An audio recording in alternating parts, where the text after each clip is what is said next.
Greetings from sunny South Florida, everybody. It's the Warchant wrap, presented by Vitamin Energy.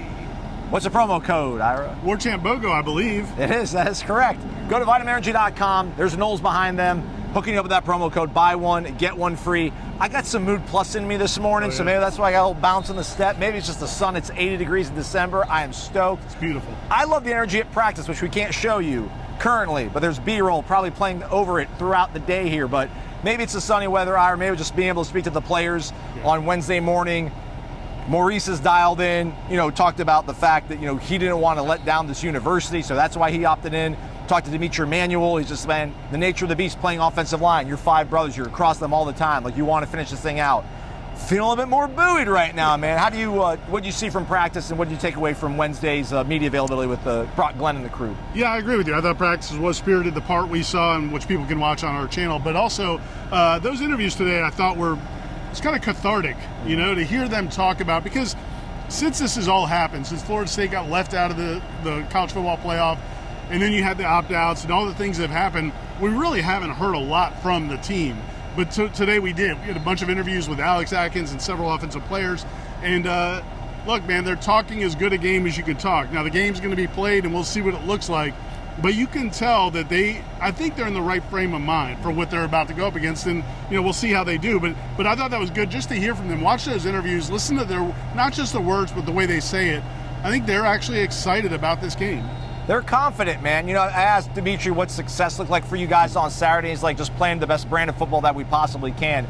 And, man, that coaching staff's going to have them playing the best they possibly can. I mean, I know they're not going to have, obviously, the full arsenal of weapons they have, but the guys that have played, that are going to play in this game, are so locked in. They're going to play. If you're going to play in that game Saturday, man, there's no doubt you're going to play at the absolute top end of your talent level and energy level and effort level. Yeah, I think there's been a feeling among some of the fans and the media that this is like a death march, like they're going to meet their final end in this game. But really, talking to those guys again, one of the things Alex Atkins said that really resonated with me was, listen, a lot of these guys that you see on that depth chart that were not on that depth chart before felt like they should have been there all along. Like guys like, Hakeem Williams and some of those other guys, that Kentron Portier, guys that have not been featured as much during this season, felt like they should have been featured more and want this opportunity. So again, you kind of get the feeling some of these guys are not, they wish they had their whole team. They wish those guys would stay, but they also believe they can go out there and make plays too, and that this is their chance to prove it. Absolutely. We saw Kai Bates, Charles Lester, Luke Kromenhoek. Again, these newcomers, Camden Fryer, actually some footage of, Charles Lester and Kai Bates out there moving fluidly. So it's good to see those guys reporting here early to camp and getting as much practice in as they possibly can. We touched on that yesterday, obviously. We did get the news that, we'll speak to the defense tomorrow. Jarian Jones, we were scheduled to speak to him. Jarian Jones has gone ahead and decided to not play in the bowl game after all.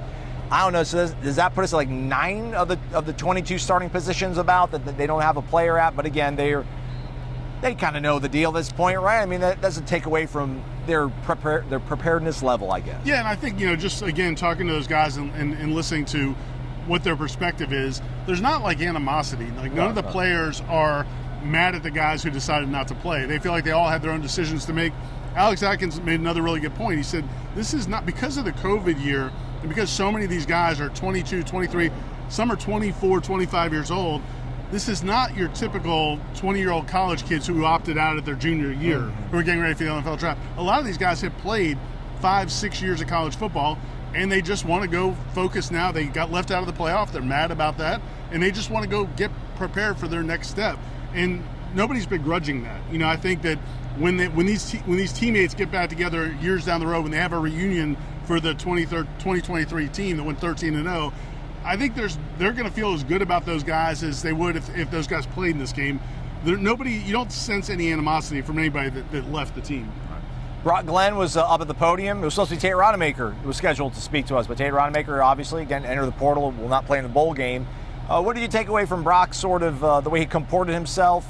His second time around now, obviously playing in that game in Louisville against the ACC championship game. Does he seem to have embraced or understood, I guess, what's before him and his teammates on Saturday, Ira? Yeah, it's funny because we talked about how confident he was going into that game, and then that game against Louisville, we completed 8 of 21 passes for 55 yards. Did not go strong 55. Did not go the way he envisioned it, certainly. But and you wonder, okay, is that going to affect his confidence? And, talking to the players and the coaches, they were like, no, man, that kid is just as confident now as he was then. One thing, again, there's a full story up on the site, at warchant.com, you could read, with several quotes from players and coaches. And one of the things they talked about was, that ACC championship game, Brock found out he was going to start basically the day of the game. Tate Rodemaker legitimately was a game-time decision. And that week in practice, they prepared a game plan for Tate or Brock. Like, they had to kind of piece together a game plan that either one of them could do. The difference now is, while they only got 5 days notice that Tate wasn't going to play in this game, it is 5 days. So they will have a game plan specifically for Brock Glenn, and I think he's excited about that, and he feels like his whole goal in that ACC championship game was just to not lose the game, not turn it over.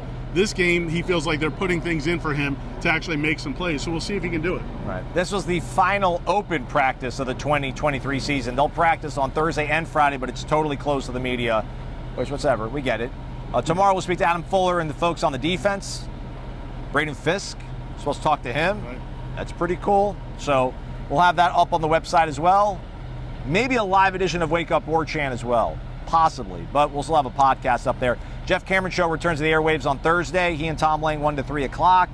What else, Ira? Everything else good? Yeah, and some of the events. We're going to be covering some of the events that the team is doing in South Florida, so we'll have coverage from that as well. And like you said, a bunch of interviews tomorrow, and there were a bunch up there today. So go check out all the interviews. Seemingly, too, also Brock Bowers, no more information made available. We spoke to his tight ends coach. Didn't give a lot of details. Yeah, I think one thing that's pretty clear about this whole situation is Georgia's not going to have everybody available either. They're just not going to be as public about it. So again, we'll see.